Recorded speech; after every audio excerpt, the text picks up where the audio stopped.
Mayong adlaw ninyong tanan. Kanina po ninyo ang friend, inyong amigo, si Pastor Jun. So, niyata karon sa nindot kayo nga place diri sa among lugar sa Bolingbrook,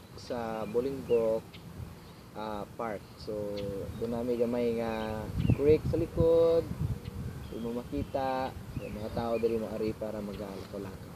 So, niya na punta karon para mag-share ta sa pulong sa Ginoo.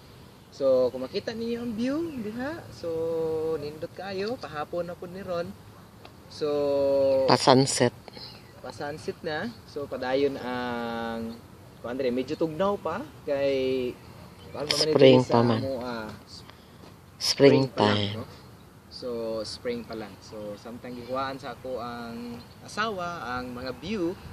So, kita nato aron maka-overview mo sa lugar. And dire pod sa likod na nariha ang sports Complex. place diri. So pwede kang maghimo og different kind of sports sa likod. So mga igsoon, kumusta mo? So nining kahigayonan, gusto na akong i-share sa inyo ang pulong sa Ginoo nga atong pamalandungan. So atong hisgutan karon kining mahitungod sa gisulat ni Santiago or ni James sa Biblia. So, gaingon pa diri sa James, akong basahon sa English, James chapter 1 verse 2 o ngadto sa verse 10. Ingon pa diri akong basahon, mga igsuon, isipan ninyo nga ikalipay ang tanan nga mga pagsulay o mga hagit sa kinabuhi nga inyong nagian, kay nasayod kamo nga ang atong pagtuo testingan og sulayan og kini mamunga og pagantos. Kay ang pagantos mauman ang hingpit nga igahatag kanato og ang hingpit nga kulang kanato igadugang. Kung adunay nagkulang kaninyo og kahibalo, papangayua siya sa Ginoo, kay ang Ginoo mohatag kaniya dayon og muhatag kaniya nga malipayon. Pero kinahanglan kung mangayo ka, walay pagduha-duha, tungod kay kung maduha-duhaon ka, sama ka sa usa ka hangin nga bisan asa paingon. Kinasayod man kita nga ang tawo makadawat gikan sa Ginoo. Pero kinahanglan nga dili siya magduha-duha, kay kung maduha-duhaon siya kana dili maayo. So mga igsuon, kinahanglan nga kita magapadayon ug ipataas ang atong kaugalingon. Ug kinahanglan puno kita sa pagpaubos sama sa mga bulak nga mulabay lang usab.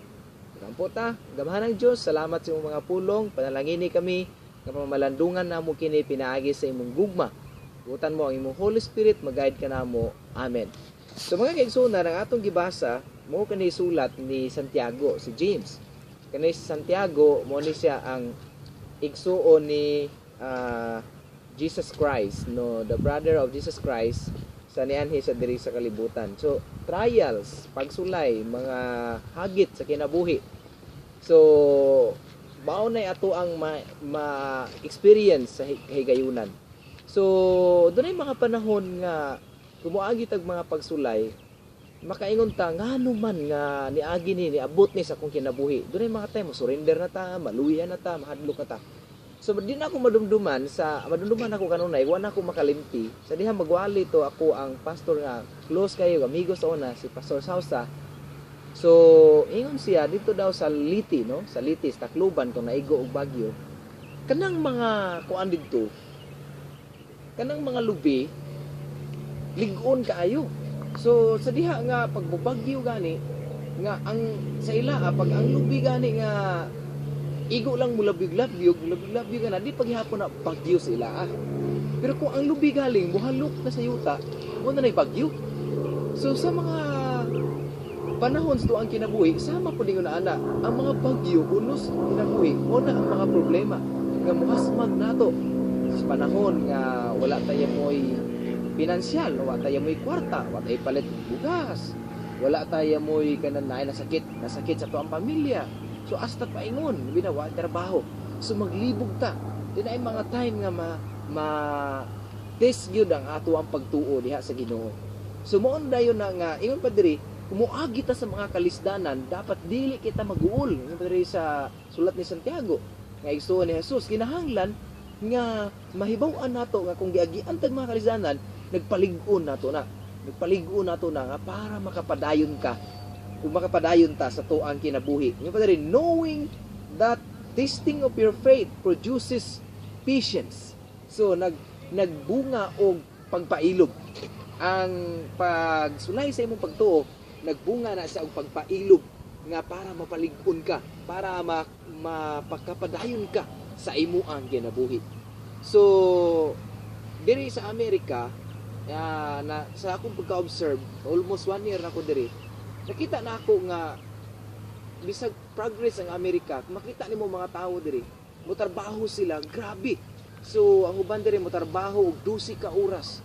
Ug mostly sa mga Pilipino nga naa diri ako nakita, na ay tagutlo kung trabaho tungod kay mahal kayo ang mga bills diri. So usahay kung naa ta sa Pilipinas, dili na ato na sa ma-realize nga ingon ana di ang mga life sa ato mga kaigsuunan nga naa po diri sa Amerika. So makaana ka nga pag makita nimo kung naa ta sa Pilipinas, natay mga parinti, natay mga mahal sa kinabuhi, dayon kung naa ka diri sa Amerika, medyo lahi gyud no ang Amerika, medyo sa ka place nga lahi gyud siya kay kumpara sa Pilipinas. Kita sa Pilipinas natay wala kay tay kanang mga yun nato material, pero malipayon ta. Padayon ta na atong pamilya, pero diri dili ka basta-basta ka duol sa imong silingan, di ka kaila sa imong silingan.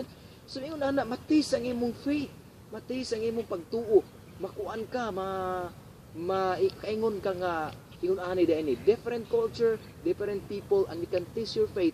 Ug diha sa ingon ana, matagaan tag patience, matagaan tag pailog. So diri ko naka-experience nga kana magtrabaho ka 10 hours non-stop na siya, 10 hours. Paguli nimo kapoy na kaisanan, way mo maka-helper, way maka-helper nimo diri, way maghugas imo, way mo tabang sa imo. So kamo lang, so imong asawa ka trabaho, kapoy ka trabaho, paguli nimo kapoy na kay stress na kay ka. So diha sa Pilipinas naa patay mga Inday, Dudong, Limpyo Heridong, Ikuan Ridong, magkuman lang ta diha, uli ta diha, maratag ganini ang pag-ayo. Pero kung diri na daita sa US, diri na ta sa ibang mga country, san pa sa tungkuan kanang mga mahal tos kinabuhi, kanang kwarta, kanang dollar nila nga ila atong mapadala o napadala nila ninyo o sa atong mga mahal sa kinabuhi, iantusan nila sa dugo ug singot para nga matagaan mo yes Pilipinas kay mahal kay mo sa mga tao nga naa dinhi. So sometimes mag-taste ang atong faith. So nakaana ako nga ingon ani day ang life. Pero yun si James maghatag na natong patience, maghatag na to nagkailigod. So mao na nga ang tinuod gayud nga giingon sa Ginoo nga ang gugma nga gihatag kanato mao gayoy moy atong pangitaon, mangayo ta niya wisdom ug kahibalo kay sa matag higayon sa tong kinabuhi, tagaan tag blessing sa Ginoo, tagaan tag panalangin sa Ginoo. Kung naa ka man sa Pilipinas, don't be intimidated nga you are there, kay gipanalanginan ka diha sa Ginoo. Kung naa ka diri, is blessing ug ato pa ka sa ibang lugar, panalanginan ka sa Ginoo. Pero ayaw tuhui nga kung naa ang ubang tao sa ubang country, mas naulahin na ka o kulilat ka, no, dili. Kay pareha tanan usa diha sa Ginoo. Napa Amerika ka man, napa Pilipinas o anywhere sa world, pareha ang ato ang gibati. We need to go, we need to work, maningkamot ta, magpadayon ta sa ang kinabuhi. Kay ngono ana, sometimes sa mga kalisdanan, i-taste ta sa Ginoo, pero kung duol na to ang Ginoo mag-provide sa ato ang mga panginahanglan. So mga igsuon, mga kaigsuunan nga nakapaminaw, nakakita ni nga mao nga video nga among gi-share sa akong asawa. Sumuo kini ang tinuod sa kinabuhi. Ingon si James nga kung nagkulang kag kahibalo, pangayo sa Ginoo. Kung doon na kay mga pag-antos, mga pagsulay, padayon tungod kay kana maghatag nimo kaligon. So mahal ka sa Ginoo o gitagaan ka niya og kusog. So doon na nakadumdum ta sa kaawit na may bukas pa. Wag damdamin ang kasawian, may bukas pa sa iyong buhay. Sisikatin ang iyong araw, ang landas mo ay mag-iilaw, sa daigdig Ang buhay ay ganyan, mayroong ligaya at lumbay, maghintay at may nakalaang bukas. May bukas pa sa iyong buhay. Tutulungan ka ng Diyos na may lalang sa iyong pagdaramdam. Idalangin mo sa may kapal na sa puso mo ay mawala ng lubusan. So, hinumdumi ng awit, no? May bukas pa. So, doon ay kaugmaon ng ato ang kinabuhi. Doon na may usaman nimong pag-antos sa imong kinabuhi. Asa makakaroon, gimahal ka sa Ginoo. So, kami po diri nga naa diri sa gawas. So, nag-antos pod sa kinabuhi. Mabata po mi sa matag adlaw para pod mangita sa among mga kanunon ug mabarian pod ang atong mga bel. So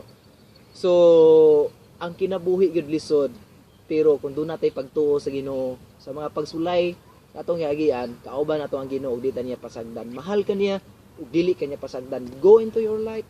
Pagdayon sa imong gibuhat na maayo kay anak ka sa Ginoo ug ipakamatyan ka sa ang Ginoong Jesucristo. Magampo ta, salamat Ginoo sa imong mga pulong, salamat nga mo kini nadunggan, tugutan mo nga ablihan imong mga kasing-kasing, ug ang tanan mo mga mahal sa kinabuhi nga nakadungog ug mga tao, mga amigo nakadungog niini, ikaw magpanalangin kanila.